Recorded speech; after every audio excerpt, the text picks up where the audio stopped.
You're listening to Where You Live with Gene and Tony.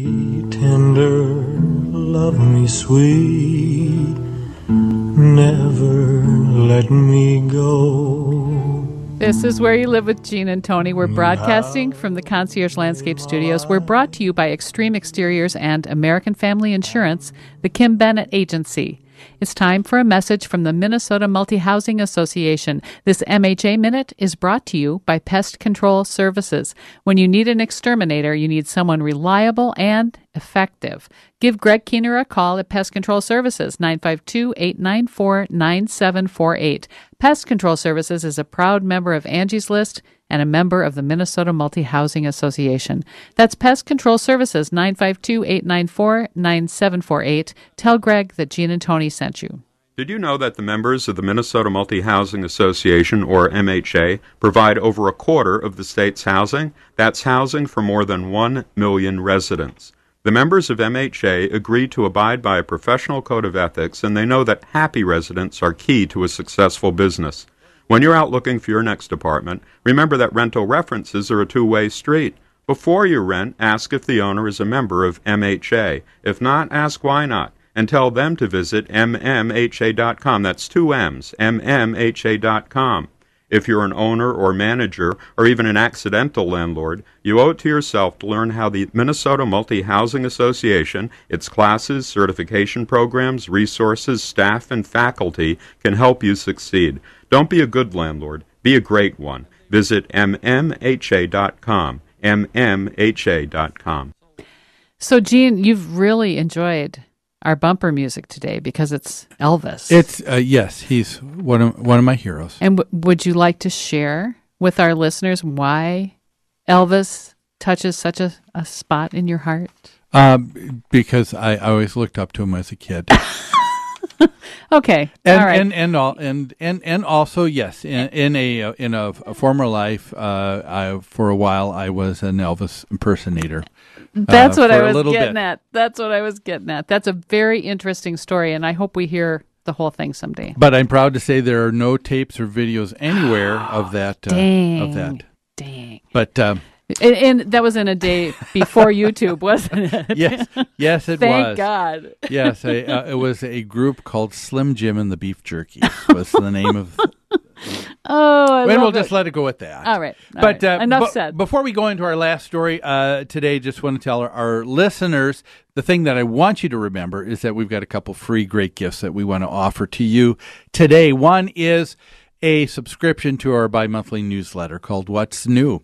A lot of the topics we cover on the show, we cover in further detail, and a lot of the people that are guests on the show write for the letter too. It's a great resource. Over 23,000 people love getting it, and we get letters from people saying, I appreciate this each and every issue. It's yours free. All you have to do is give us a call during the week at 952-922-2500. Ask for Lori, and she'll make sure that you start receiving that either by mail or electronically. Another thing we haven't mentioned yet today is that we have a hotline where you can leave a message about the radio program. What do you like? What do you not like? What are your opinions about what we're talking about? And what are your suggestions for topics in the future? Leave us a message at 952-224-2668. Let us know what's on your mind. We always appreciate hearing from you, our listeners. We'll also, throughout that we also have yet just a couple more memberships in CAI. Yeah, sure. A great organization. A number of people have availed themselves of this. If you call and are the first or third caller on our hotline, with a message, all you need to do is leave your name and contact information so we can get back with you. You can get a free membership in CAI, be able to network with other people in a homeowner association just like yourself. Talk to other people who are board members. Talk to other professionals who are in the industry. It's a great resource. And get the newsletter. Oh, yes. They're magazines. Worth the price of admission. Yes, it is. Well, with that, let's talk about our last story. And this is coming out of Maryland. And what's interesting is in the state of Maryland, they've been dealing with lead paint poisoning just like everybody else has. But it's what's interesting is that they've had a recent court judgment that was overturned, and we'd like to tell you about that.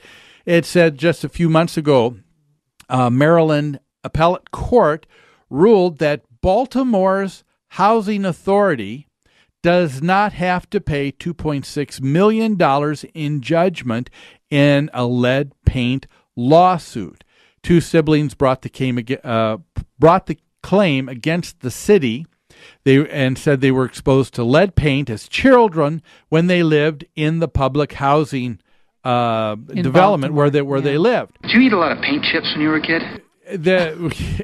The thing that's interesting about this is that the court said that what's interesting is that the city does not have the same responsibility as the average landlord, as a private landlord. Yeah. So apparently, if you have a lawsuit that you want to bring up with lead paint poisoning, you can do that up into the age of 21 of your children and be able to file a claim.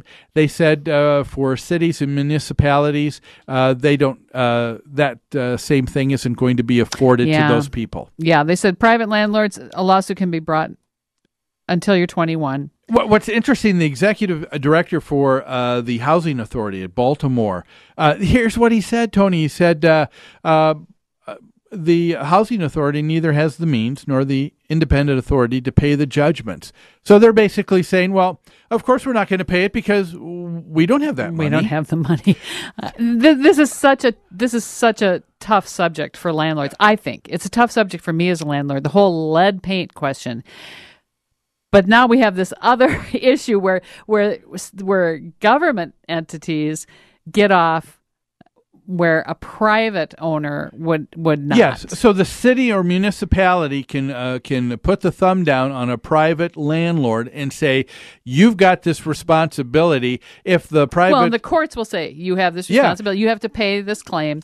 And the city's not going to have any understanding. They're going to say, you better pay or else. They don't have the ability to say, like the Housing Authority in Baltimore, well, you got to understand, we don't have the money. So we don't have the money to pay this. For that. Yeah. You and I talked about the whole EPA new regulations. Well, this was a couple years ago now, right? 2 years ago. 2 years ago, the new regulations that came out of EPA about how to handle lead paint and the consequences of not handling it correctly. Oh, the machinations that people have to go through in trying to and having to have all of the paint captured and because of lead paint, lead in the paint. So this would be for structures built before 1978. That's right. There may be lead paint on some layer of paint underneath what's there now, and there's lots of rules and regulations. You have to be certified to handle, and we're not just talking about construction issues or major remodeling. We're talking about minor remodeling. Yeah. We're talking about switching out carpets.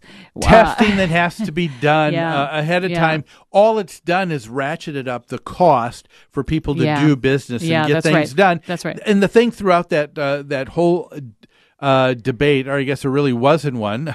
There was no debate. It was one-sided. The EPA gets to say gets to require whatever they want to require. The real issue that you see in all of the data that's provided is that a lot of the lead poisoning that people have probably did not come from paint, but from the leaded gasoline that was used in our society. That's right. If you take a look at when leaded gas was outlawed in the United States, and you go from that period of time till now, you see drastic reduction in lead in the soil in urban areas, and the people that are affected by lead paint or lead poisoning has gone down by the same numbers. Yeah. It would seem to me that you would think that those two would be correlated. You would think that because lead poisoning cases have dropped so drastically, now would be the time to lift some of the restrictions. But I have to say this. Yeah.